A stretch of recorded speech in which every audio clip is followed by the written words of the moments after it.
Hi friends, welcome to Goldfins KPS YouTube channel R T Nagar Bengaluru. ಈ ವಿಡಿಯೋದಲ್ಲಿ ನಾವುಗಳು VAO ಎಕ್ಸಾಮ್ಗೆ ಸಂಬಂಧಪಟ್ಟಂತ ಒಂದಿಷ್ಟು ಕಾನ್ಸೆಪ್ಚುಯಲ್ ಇನ್ಫಾರ್ಮೇಷನ್ಸ್ ಡಿಸ್ಕಸ್ ಮಾಡ್ತಾ ಬರ್ತಾ ಇದ್ದೀವಿ. ಓಕೆನಾ? ಹಾಗಿದ್ರೆ ಯಾಕೆ ಈ ಕಾನ್ಸೆಪ್ಚುಯಲ್ ಇನ್ಫಾರ್ಮೇಷನ್ಸ್ ಇಂಪಾರ್ಟೆಂಟ್ ಆಗುತ್ತೆ ಅಂತಂದ್ರೆ, ನಮ್ಗೆ ಬೇರೆ ಎಕ್ಸಾಮಿನೇಷನ್ಸ್ ಕಂಪೇರ್ ಮಾಡಿದ್ರೆ VAOಗೆ ಸಿಲೆಬಸ್ ತುಂಬಾ ಲಿಮಿಟೆಡ್ ಆಗಿದೆ. ಜೊತೆಗೆ ಎಲ್ಲವೂ ಕೂಡ ಥೆರಾಟಿಕಲ್ ಪಾರ್ಟ್ ಇಂದ ಬರೋದ್ರ ಬದಲಾಗಿ ಫ್ಯಾಕ್ಚುಯಲ್ ಇನ್ಫಾರ್ಮೇಷನ್ಸ್ಗಳ ಮೇಲೆ ಬರಬಹುದು ಅನ್ನುವಂಥ ದೃಷ್ಟಿಕೋನದಿಂದ ನಾವುಗಳು ಎಕ್ಸಾಮ್ಗೆ ಬರಬಹುದಾದಂಥ ಕೆಲವು ಕಾನ್ಸೆಪ್ಟ್ಗಳನ್ನ ಗೆಸ್ ಮಾಡಿ ಡಿಸ್ಕಸ್ ಮಾಡ್ತಾ ಬರ್ತಾ ಇದ್ದೀವಿ. ಅಂಥದ್ದೇ ಒಂದು ಕಾನ್ಸೆಪ್ಟ್ ನಾವು ಇವಾಗ ಕೂಡ ಡಿಸ್ಕಸ್ ಮಾಡ್ತಾ ಇದ್ದೀವಿ. ಅದೇ ಯಾವುದಪ್ಪ ಅಂತಂದ್ರೆ SBI, very important. SBI. SBI ಅಂತಂದ್ರೆ state bank of India. Very importantly, SBI means state bank of state bank of India. Okay, SBI it means state bank of India ಅಥವಾ ಭಾರತೀಯ ಸ್ಟೇಟ್ ಬ್ಯಾಂಕ್ ಅಂತ ಹೇಳಿ ಕರಿತೀವಿ. ಏನ್ ಕರಿತೀವಿ? ಭಾರತೀಯ ಸ್ಟೇಟ್ ಬ್ಯಾಂಕ್. ಭಾರತೀಯ ಸ್ಟೇಟ್ ಬ್ಯಾಂಕ್. ಓಕೆ, ಹಾಗಿದ್ರೆ ಯಾಕೆ ಇದ್ರ ಬಗ್ಗೆ ಡಿಸ್ಕಸ್ ಮಾಡ್ಬೇಕಂದ್ರೆ, ಹಿಂದಿನ ಪರೀಕ್ಷೆಗಳಲ್ಲಿ ಇದ್ರ ಮೇಲೆ ಪ್ರಶ್ನೆಗಳು ಬಂದಂತ ಇದ್ದಿದ್ರಿಂದ ಸ್ವಲ್ಪ ಇಂಪಾರ್ಟೆಂಟ್ ಅನ್ನುವಂಥ ಗೆಸ್ ಮೇಲೆ ನಾವೇನ್ ಮಾಡ್ತಿದ್ದೀವಪ್ಪ ಅಂತಂದ್ರೆ ಡಿಸ್ಕಸ್ ಮಾಡ್ತಾ ಬರ್ತಾ ಇದ್ದೀವಿ. SBI ಭಾರತದಲ್ಲಿ ಕಾರ್ಯನಿರ್ವಹಿಸುತ್ತಿರುವಂತಹ ಭಾರತದಲ್ಲಿ ಕಾರ್ಯನಿರ್ವಹಿಸುತ್ತಿರುವಂತಹ ಅತಿ ದೊಡ್ಡ ಸಾರ್ವಜನಿಕ ವಲಯದ ಬ್ಯಾಂಕು. Very important. ಸಾರ್ವಜನಿಕ ವಲಯದ ಬ್ಯಾಂಕು. ಭಾರತದಲ್ಲಿ ಕಾರ್ಯನಿರ್ವಹಿಸುತ್ತಿರುವ ಅತಿ ದೊಡ್ಡ ಸಾರ್ವಜನಿಕ ವಲಯದ ಬ್ಯಾಂಕು ಅಂತ ಹೇಳಿ ಕರಿತೀವಿ. ಇದು ಭಾರತದಲ್ಲಿನೇ ಕಾರ್ಯನಿರ್ವಹಿಸುತ್ತಿರುವಂತಹ ಅತಿ ದೊಡ್ಡ ಬ್ಯಾಂಕು. ಓಕೆನಾ? ಹಾಗಿದ್ರೆ ಇಲ್ಲಿ ನೋಡಿ, ಭಾರತದಲ್ಲಿ ಅತಿ ಹೆಚ್ಚು ATMಗಳನ್ನು ಮತ್ತು ಅತಿ ಹೆಚ್ಚು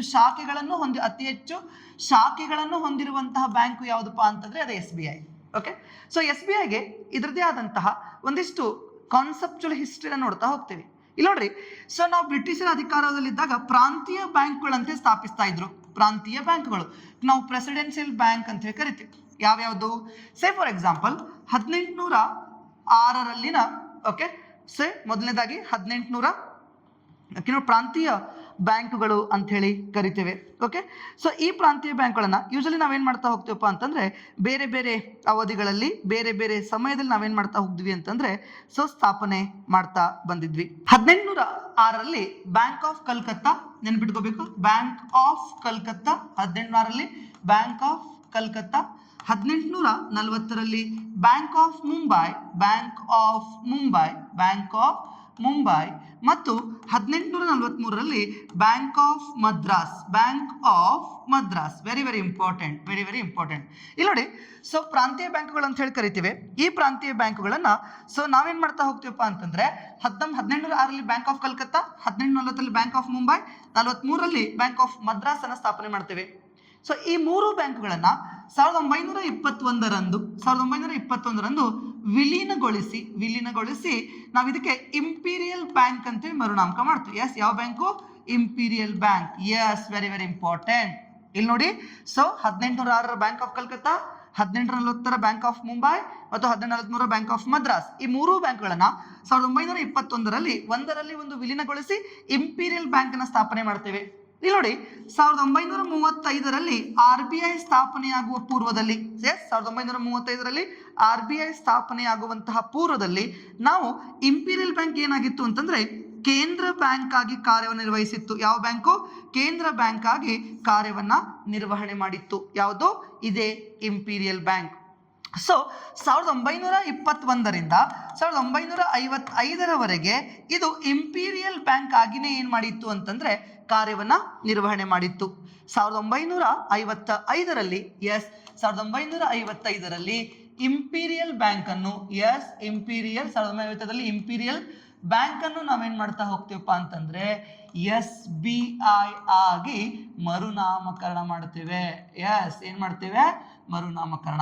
ಓಕೆ, 1955ರಲ್ಲಿ ಇಂಪೀರಿಯಲ್ ಬ್ಯಾಂಕ್ ಅನ್ನು SBI ಆಗಿ ಮರುನಾಮಕರಣವನ್ನ ಮಾಡ್ತೇವೆ. ಅರ್ಥ ಆಗ್ತದೆ ಅಲ್ವಾ? ಜೊತೆಗೆ 1955-56ರಲ್ಲಿ SBI ಅನ್ನ ರಾಷ್ಟ್ರೀಕರಣ ಕೂಡ ಮಾಡ್ತೇವೆ. ಏನು? ರಾಷ್ಟ್ರೀಕರಣ. ಅಲ್ಲಿಂದ ಇಂಪೀರಿಯಲ್ ಬ್ಯಾಂಕ್ ಹೋಗಿ ಏನಾಗುತ್ತೆ ಅಂತಂದ್ರೆ SBI ಆಗಿ ಕಾರ್ಯವನ್ನ ನಿರ್ವಹಣೆ ಮಾಡುತ್ತೆ. ಈ SBI ತನ್ನ ಕೇಂದ್ರ ಕಚೇರಿಯನ್ನು ಮುಂಬೈನಲ್ಲಿ ಹೊಂದಿದೆ. ಎಲ್ಲಿದೆ? ಕೇಂದ್ರ ಕಚೇರಿ ಮುಂಬೈನಲ್ಲಿದ್ದು ಪ್ರಸ್ತುತ ಇದರ ಅಧ್ಯಕ್ಷರು ಯಾರಪ್ಪ ಅಂತಂದ್ರೆ ಪ್ರಸ್ತುತ SBIನ ಅಧ್ಯಕ್ಷರು ಯಾರು ಅಂತಂದ್ರೆ ರಾಜಾ ಶ್ರೀನಿವಾಸಲು ಚೆಟ್ಟಿ. ಯಾರು? ರಾಜಾ ಶ್ರೀನಿವಾಸಲು ಚೆಟ್ಟಿ ಏನಪ್ಪಾ ಅಂತಂದ್ರೆ ಪ್ರಸ್ತುತ SBI ನ ಅಧ್ಯಕ್ಷರು. ಹಾಗಿದ್ರೆ ಈ ಮೊದಲ ಅಧ್ಯಕ್ಷರು ಯಾರಾಗಿದ್ರು ಅಂತಂದ್ರೆ ದಿನೇಶ್ ಕುಮಾರ್ ಕರ್. ಯಾರಾಗಿದ್ರು? ಸೊ ದಿನೇಶ್ ಕುಮಾರ್ ಕರ್ ಅವರು ಈ ಮೊದಲ ಅಧ್ಯಕ್ಷರಾಗಿದ್ರು. ತದನಂತರ ಈಗ ಪ್ರಸ್ತುತದಲ್ಲಿ ನಮಗೆ ರಾಜಾ ಶ್ರೀನಿವಾಸಲು ಚೆಟ್ಟಿ ಏನಾಗ್ತಿದಾರಪ್ಪ ಅಂತಂದ್ರೆ SBI ನ ಅಧ್ಯಕ್ಷರಾಗಿ ಕಾರ್ಯನಿರ್ವಹಣೆ ಮಾಡ್ತಾರೆ. ಹಾಗಾದ್ರೆ SBI ನ ಮೊದಲ ಅಧ್ಯಕ್ಷರು ಯಾರಾಗಿದ್ರು ಅಂತಂದ್ರೆ ಮೊದಲ ಅಧ್ಯಕ್ಷರು SBI ನ ಮೊದಲ ಅಧ್ಯಕ್ಷರು ಜಾನ್ ಮೆಥಾಯಿ. ಯಾರಾಗಿದ್ರು? ಜಾನ್ ಮೆಥಾಯಿ SBI ನ ಮೊದಲ ಅಧ್ಯಕ್ಷರಾಗಿದ್ರು. ಓಕೆ, SBI ನ ಇತಿಹಾಸದಲ್ಲಿಯೇ ಮೊದಲ ಮತ್ತು ಏಕೈಕ ಮಹಿಳಾ ಅಧ್ಯಕ್ಷ ಯಾರಾಗಿದ್ರು ಅಂತಂದ್ರೆ ಅರುಂಧತಿ ಭಟ್ಟಾಚಾರ್ಯ. ಯಾರು? ಅರುಂಧತಿ ಭಟ್ಟಾಚಾರ್ಯ ಏನಾಗಿದ್ರು ಅಂತಂದ್ರೆ SBI ನ ಮೊದಲ ಮತ್ತು ಏಕೈಕ ಮಹಿಳಾ ಅಧ್ಯಕ್ಷರಾಗಿ ಕಾರ್ಯವನ್ನ ನಿರ್ವಹಣೆ ಮಾಡ್ತಿದ್ದಾರೆ.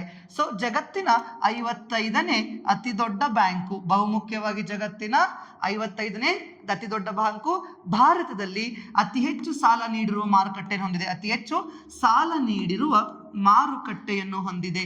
ಎಸ್, ಈ ರೀತಿಯಾದಂತಹ ಕೆಲವು ಮಾಹಿತಿಗಳನ್ನ ಎಕ್ಸಾಮ್ ಓರಿಯೆಂಟೆಡ್ ಇಂಪಾರ್ಟೆಂಟ್ ಆಗಿ ಇಟ್ಕೋಬೇಕು. ಇಲ್ಲಿ ನೋಡಿ, SBI ಜೊತೆಗೆ SBI ನ ಸಹವರ್ತಿ ಬ್ಯಾಂಕ್ಗಳು ಅಂತ ಹೇಳಿ ಕರಿತೀವಿ.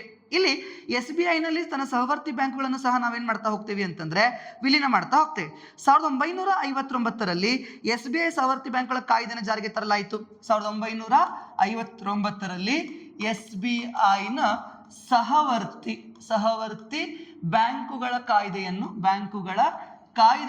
ಏನ್ ಮಾಡಲಾಯಿತು ಅಂತಂದ್ರೆ ಜಾರಿಗೆ ತರಲಾಯಿತು. 1959ರಲ್ಲಿ SBI ನ ಸಹವರ್ತಿ ಬ್ಯಾಂಕ್ಗಳ ಕಾಯ್ದೆಯನ್ನು ಜಾರಿಗೆ ತರುವ ಮುಖಾಂತರ SBI ನ ವ್ಯಾಪ್ತಿಯನ್ನು ನಾವೇನ್ ಮಾಡ್ತಾ ಹೋಗ್ತೀವಪ್ಪ ಅಂತಂದ್ರೆ ವಿಸ್ತರಿಸಲು ಪ್ರಾರಂಭಿಸಲಾಯಿತು. ಓಕೆ, ಹಾಗಿದ್ರೆ SBI ನ ಸಹವರ್ತಿ ಬ್ಯಾಂಕ್ಗಳ ಅಡಿಯಲ್ಲಿ 8 ಬ್ಯಾಂಕುಗಳನ್ನ ಏನ್ ಮಾಡಲಾಗುತ್ತೆ ಅಂತಂದ್ರೆ ಸಹವರ್ತಿ ಬ್ಯಾಂಕ್ಗಳ ಅಡಿಯಲ್ಲಿ ತರಲಾಗುತ್ತೆ. 1959ರ SBI ಸಹವರ್ತಿ ಬ್ಯಾಂಕ್ ಅಡಿಯಲ್ಲಿ 8 ಬ್ಯಾಂಕುಗಳನ್ನ SBI ನ ಸಹವರ್ತಿ ಬ್ಯಾಂಕುಗಳು ಅಂತ ಏನ್ ಮಾಡಲಾಗುತ್ತೆ ಅಂತಂದ್ರೆ ಗುರುತಿಸಲಾಗುತ್ತೆ.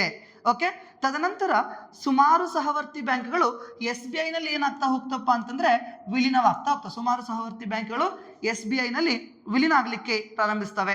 ಸೊ ಮೊದಲನೇದಾಗಿ 1963ರಲ್ಲಿ ಸ್ಟೇಟ್ ಬ್ಯಾಂಕ್ ಆಫ್ ಬಿಕನೇರ್ ಮತ್ತು ಸ್ಟೇಟ್ ಬ್ಯಾಂಕ್ ಆಫ್ ಜೈಪುರ್ ಅನ್ನ ವಿಲೀನಗೊಳಿಸಲಾಗುತ್ತೆ. 1963ರಲ್ಲಿ state bank of Bikaner, okay, state bank of Bikaner ಮತ್ತು ಸ್ಟೇಟ್ ಬ್ಯಾಂಕ್ ಆಫ್ ಜೈಪುರ್ ಅನ್ನ ಏನ್ ಮಾಡಲಾಗುತ್ತೆ ಅಂತಂದ್ರೆ ವಿಲೀನ ಮಾಡಲಾಗುತ್ತೆ. ಯಾವಾಗ? 1963ರಲ್ಲಿ ಸ್ಟೇಟ್ ಬ್ಯಾಂಕ್ ಆಫ್ ಬಿಕನೇರ್ ಮತ್ತು ಸ್ಟೇಟ್ ಬ್ಯಾಂಕ್ ಆಫ್ ಜೈಪುರ್ ಅನ್ನ ಏನ್ ಮಾಡಲಾಗುತ್ತೆ ಅಂತಂದ್ರೆ ವಿಲೀನ ಮಾಡಲಾಗುತ್ತೆ. ಓಕೆ, ತದನಂತರ 2008ರಲ್ಲಿ ಸ್ಟೇಟ್ ಬ್ಯಾಂಕ್ ಆಫ್ ಸೌರಾಷ್ಟ್ರವನ್ನು SBI ನಲ್ಲಿ ವಿಲೀನ ಮಾಡಲಾಗುತ್ತೆ. 2008ರಲ್ಲಿ state bank of Saurashtra, okay, ಇದರಲ್ಲಿ SBI ನಲ್ಲಿ ವಿಲೀನ ಮಾಡ್ತೀವಿ. ಅದಾದ್ಮೇಲೆ 2010ರಲ್ಲಿ ವೆರಿ ಇಂಪಾರ್ಟೆಂಟ್, 2010ರಲ್ಲಿ state bank of Indore, very important, state bank of Indore ಅನ್ನು ಸಹ ನಾವೇನ್ ಮಾಡ್ತಾ ಹೋಗ್ತೀವಿ ಅಂತಂದ್ರೆ SBI ದಲ್ಲಿ ವಿಲೀನ ಮಾಡ್ತೀವಿ. ಇದಾದ್ಮೇಲೆ 2017ರಲ್ಲಿ ಬಹುಮುಖ್ಯವಾಗಿ 2017ರಲ್ಲಿ ನಾವೇನ್ ಮಾಡ್ತಾ ಹೋಗ್ತೀವಪ್ಪ ಅಂತಂದ್ರೆ ಮತ್ತೆ ಸಹವರ್ತಿ ಬ್ಯಾಂಕುಗಳ ಮಹಾವಿಲೀನ ಅಂತ ಹೇಳಿ ಕರಿತೀವಿ. ಸಹವರ್ತಿ ಬ್ಯಾಂಕುಗಳ ಮಹಾವಿಲೀನ. ಏನಿ ಸಹವರ್ತಿ ಬ್ಯಾಂಕುಗಳ ಮಹಾವಿಲೀನ ಅಂತಂದ್ರೆ SBI ನ ಸಹವರ್ತಿ ಬ್ಯಾಂಕುಗಳನ್ನ SBI ನಲ್ಲಿ ವಿಲೀನ ಮಾಡುವ ಮುಖಾಂತರ ಒಂದು ದೊಡ್ಡ ಪ್ರಮಾಣದ ಬ್ಯಾಂಕನ್ನ ಸ್ಥಾಪಿಸಲಿಕ್ಕೆ ಇದು ಸಹಾಯವಾಗುತ್ತೆ. ಹಾಗಿದ್ರೆ 2017ರಲ್ಲಿ ಯಾವ್ಯಾವ ಬ್ಯಾಂಕುಗಳನ್ನ ಇಲ್ಲಿ ವಿಲೀನ ಮಾಡಲಾಗುತ್ತೆ ಅಂತ ನೋಡೋದಾದ್ರೆ state bank of Hyderabad, state bank of Hyderabad, okay, first one state bank of Hyderabad, state bank of Travancore,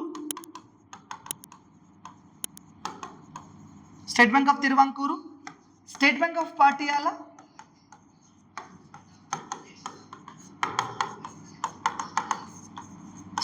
Patiala, ಭಾರತೀಯ ಮಹಿಳಾ ಬ್ಯಾಂಕ್, ಹೀಗೆ ಇಲ್ಲೇನ್ ಮಾಡ್ತಾ ಹೋಗ್ತೀವಪ್ಪ ಅಂತಂದ್ರೆ 2017ರಲ್ಲಿ ಓಕೆ 2017ರಲ್ಲಿ ನಾವೇನ್ ಮಾಡ್ತಾ ಹೋಗ್ತೀವಪ್ಪ ಅಂದ್ರೆ SBI ನೊಂದಿಗೆ SBI ನ ಸಹವರ್ತಿ ಬ್ಯಾಂಕ್ಗಳನ್ನು ಸಹ ವಿಲೀನ ಮಾಡ್ತಾ ಹೋಗ್ತೇವೆ. ಹಾಗಿದ್ರೆ ಇಲ್ಲಿ ತುಂಬಾ ಇಂಪಾರ್ಟೆಂಟ್ ಆಗಬೇಕಾಗಿದ್ದು ಭಾರತೀಯ ಮಹಿಳಾ ಬ್ಯಾಂಕ್. ಸೊ ಭಾರತೀಯ ಮಹಿಳಾ ಬ್ಯಾಂಕ್ ಅನ್ನುವಂಥದ್ದನ್ನ 2013ರಲ್ಲಿ ನೆನಪಿಟ್ಕೊಳ್ಳಿ. ಭಾರತೀಯ ಮಹಿಳಾ ಬ್ಯಾಂಕ್ ಅನ್ನ 2013ರಲ್ಲಿ ಇಂದಿರಾ ಗಾಂಧಿ ಅವರ 96ನೇ ಹುಟ್ಟುಹಬ್ಬದ ಸವಿ ನೆನಪಿಗಾಗಿ ಯಾರ್ದು ಇಂದಿರಾ ಗಾಂಧಿ ಅವರ 96ನೇ ಹುಟ್ಟುಹಬ್ಬದ ಸವಿ ನೆನಪಿಗಾಗಿ ನಾವೇನ್ ಮಾಡ್ತಾ ಹೋಗ್ತೇವಪ್ಪ ಅಂದ್ರೆ ಇದನ್ನ ಸ್ಥಾಪನೆ ಮಾಡ್ತೇವೆ. ಇದು ಮಹಿಳೆಯರಿಗಾಗಿ ಸ್ಥಾಪಿಸಿದಂತಹ ಭಾರತದ ಮೊದಲ ಬ್ಯಾಂಕು. ಮಹಿಳೆಯರಿಗಾಗಿಯೇ ಸ್ಥಾಪಿಸಿದಂತಹ ಭಾರತದ ಮೊದಲ ಬ್ಯಾಂಕು, ಜಗತ್ತಿನ 3ನೇ ಬ್ಯಾಂಕು ಅಂತ ಹೇಳಿ ಕರಿತೇವೆ. ಜಗತ್ತಿನ 3ನೇ ಬ್ಯಾಂಕು ಅಲ್ವಾ. ಹಾಗಿದ್ರೆ ಮೊದಲನೇದು ಯಾವ್ದಪ್ಪ ಅಂತಂದ್ರೆ ನೆನಪಿಟ್ಕೊಳ್ಳಿ, ಪಾಕಿಸ್ತಾನ್. ಎರಡನೇದು ತಾಂಜೇನಿಯಾ. ಓಕೆ, ಸೊ ಹಾಗಿದ್ರೆ ಈ ಬ್ಯಾಂಕು ಮಹಿಳೆಯರ ಆರ್ಥಿಕ ಸಬಲೀಕರಣಕ್ಕಾಗಿ 2013ರಲ್ಲಿ ನಾವೇನ್ ಮಾಡ್ತಾ ಹೋಗ್ತೀವಪ್ಪ ಅಂತಂದ್ರೆ ಸ್ಥಾಪನೆಯನ್ನ ಮಾಡ್ತಾ ಹೋಗ್ತೇವೆ. ಹಾಗಿದ್ರೆ ಇದರ ಮೊದಲ ಅಧ್ಯಕ್ಷರು ಯಾರಾಗಿದ್ರು ಅಂತಂದ್ರೆ ಉಷಾ ಅನಂತ ಸುಬ್ರಹ್ಮಣ್ಯಂ ಏನಾಗಿದ್ರು ಅಂತಂದ್ರೆ ಇದರ ಮೊದಲ ಅಧ್ಯಕ್ಷರಾಗಿ ಕಾರ್ಯವನ್ನ ನಿರ್ವಹಣೆ ಮಾಡಿದ್ದಾರೆ. ಓಕೆ, ಇದು ಸಹ 2017ರಲ್ಲಿ SBI ನೊಂದಿಗೆ ವಿಲೀನಗೊಳ್ಳುತ್ತೆ. ಸೊ ಈ ರೀತಿಯಾದಂತಹ ಮಾಹಿತಿ SBIಗೆ ಸಂಬಂಧಪಟ್ಟಂತದ್ದು. ಓಕೆ, ಸೊ ಇಂಥ ಹೆಚ್ಚಿನ ಮಾಹಿತಿಗಾಗಿ ನಮ್ಮ ಗೋಲ್ಡ್ಫಿನ್ಸ್ KPSC ಯೂಟ್ಯೂಬ್ ಚಾನಲ್ ಸಬ್ಸ್ಕ್ರೈಬ್ ಮಾಡಿ. ಅಂಡ್ ಮತ್ತೆ ಮುಂದಿನ ವಿಡಿಯೋದಲ್ಲಿ ಮತ್ತೊಂದು ಇನ್ಫಾರ್ಮೇಶನ್ ಒಂದಿಗೆ ಮತ್ತೆ ಸಿಗೋಣ. Thanks for watching.